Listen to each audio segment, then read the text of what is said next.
Good evening, everyone. This is Reading for Charity again with the last of the 100 books being reviewed. This is it. This is the last one. Thank goodness. The Riftwar Saga. The Riftwar Saga. Magician, Silverthorn, and Darkness at Sethanin. Now, you might be able to tell from how battered this copy of my book is how many times I've read this book. I have read this book so many times, it's not funny. I was really happy that this trilogy got added to my list, and I kept it for the final 3 books because Magician is down as the joint best book, my joint favourite book of all time. I absolutely adore Magician. I adore it with all my heart. It is a brilliant, tremendous, fantastic book that I read as a child, and it's given me, it probably more than any other novel, gave me a lifelong love of fantasy and magic and epic adventure, in a way that Lord of the Rings never did, in the way that, any of the other kind of sword and sorcery, Gotrek and Felix, Grey Mouse, or none of those books, Elric novels even, all the stuff I read as a kid, never grabbed me in the way that Magician did. It is literally one of the most important books in the world to me. So I'm so glad it was on the list, and I'm so glad I kept this one for last. All three of them. So I do not want to wax lyrical about this book. I will happily spend an hour talking and going over minute detail how fantastic this book is. But I will keep this short, as I want to keep them all short. So, the series themselves, written by Raymond E. Feast, it was like a lot of the books that, a lot of the fantasy novels that I quite like, they have started from role-playing games. So Feast admitted that he took a whole bunch of the ideas from a role-playing game he was a part of, and you basically ran with it for the next 20 years. And he's still effectively writing the Riftwar books. I think there's like 14 or 15 of them now. But the original trilogy is excellent.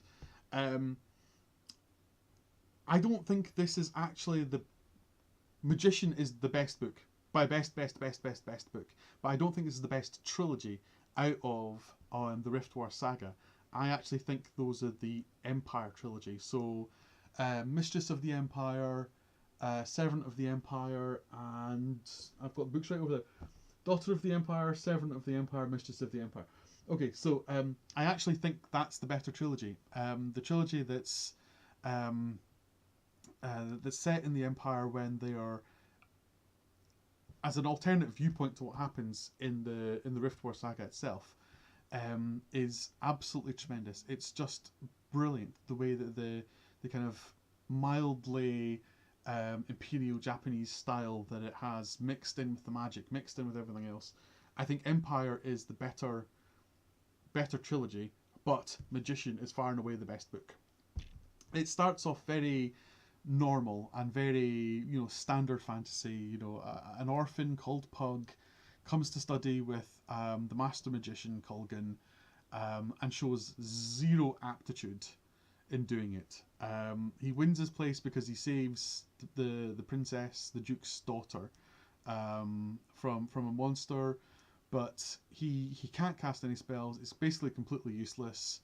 And then war breaks out. Literally, a portal to another world opens up in the forests, and bad guys pour through, and the whole world is thrown into war. Now, during that, Pug is taken from his home and, sent to the other world, where they kind of work out that he is... he has magical potential. So he's sent to the Black Robes, a lot of whom on Kellowin are not aware of his upbringing. He learns what's called the Greater Path. He becomes, a super awesome magician, pretty decent in his own right. And then there comes the single greatest moment in in fantasy literature, in my particular opinion. Now, the reason I like this is along similar lines to why I like the ending of Player of Games. So both have similar ideas. It's the moment where the main point of view character in Magician It's Pug basically looks around him and just has this blinding bolt of realization that everything that's going on around him is wrong, completely and utterly wrong, and just has a complete visceral emotional reaction to what's going on. And the way it's written in Magician and the way it's written in Player Games is absolutely perfect. Absolutely perfect. Pug is sitting in the arena, and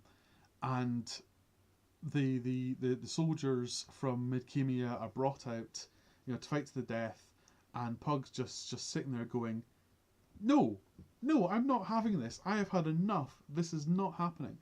And he finally makes the bridge between two worlds. He can draw the magic power from both worlds and just absolutely lets rip and levels half the city.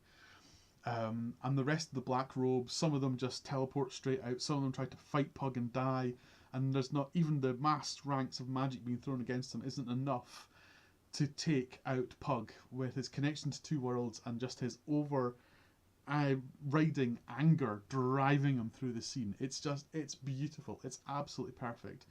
It's just, one man standing up going, no, I'm not letting this happen. It just goes completely, I love it. I absolutely love that scene. That scene in Magician makes everything perfect.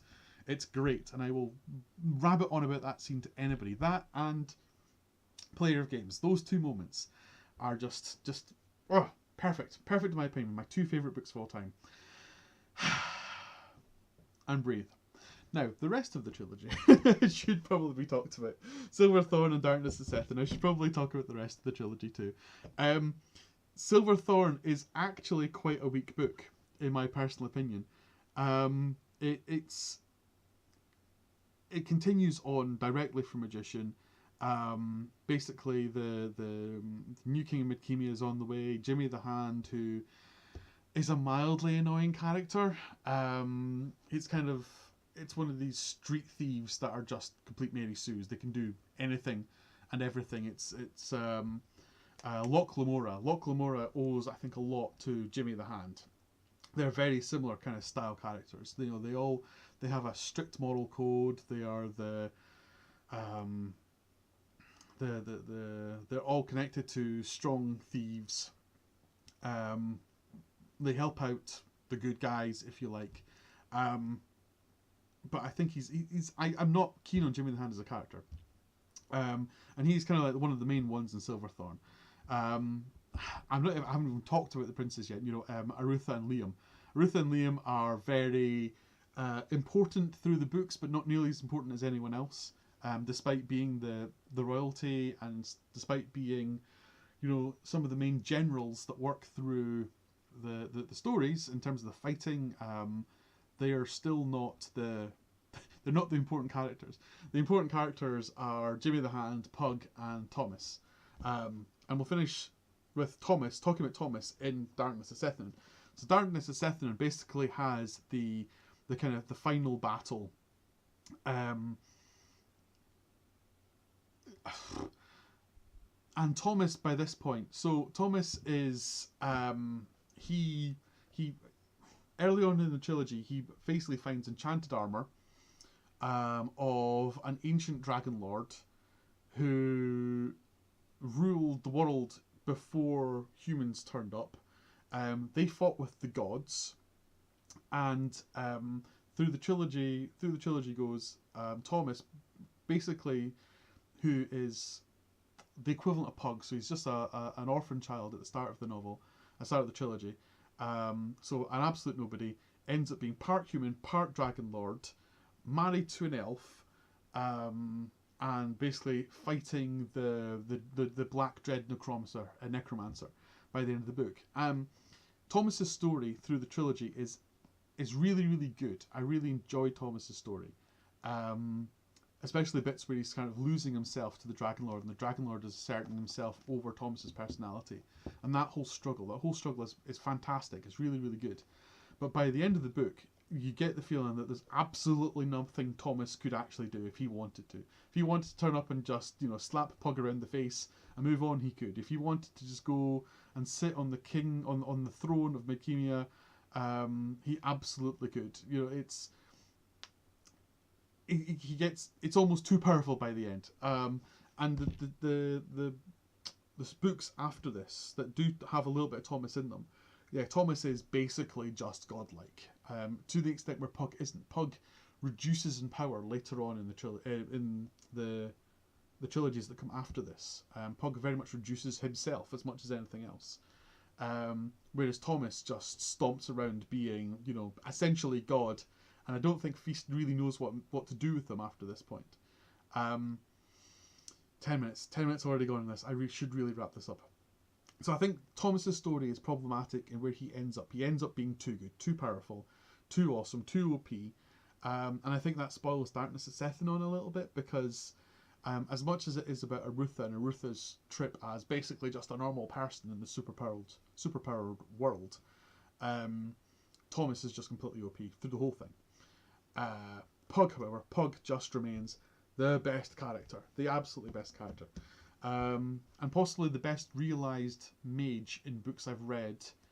Up there. So the only other mage in books that I think rivals Pug in terms of realisation and how well he's written is Raistlin Magier. But no one put any Dragonlance novels, so I haven't had a chance to talk to him.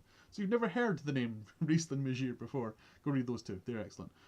So, as I finish off everything else, should you read these novels? Should you read these novels? All three of these? Should you read these novels? Yes!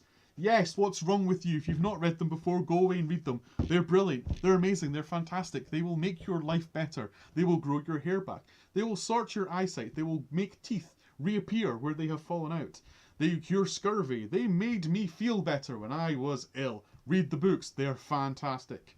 Absolutely fantastic. This one in particular, if you've never read this one, go away and read this one, and go find the bit where Pug completely lets leash on the arena and read it again, and when you're finished, go back and read it again, because it's that good. It really, really is. And on that note, that's 100 books reviewed in a year, read and reviewed, and I'm done. Completely finished with this. And I can breathe and get my life back. I'm going to do a short video, basically explaining how I felt about it all, about what books I enjoyed, what books I didn't, what I thought was the best, what I thought was the worst. Just a little roundup of the 100 books and the whole charity read. I'm going to put that on the Facebook page. I'll put it on YouTube as well, and then everyone can throw stones at me for disagreeing. But until then, thank you very much for watching 100 reviews. Thank you very much for listening to 100 reviews. And if I never do this again, I will see you next time. Thank you very much for watching. Thank you very much for listening, and good evening. Wrong one. That's terrible, Gregor. Well done. Messing it up right at the end. Ah.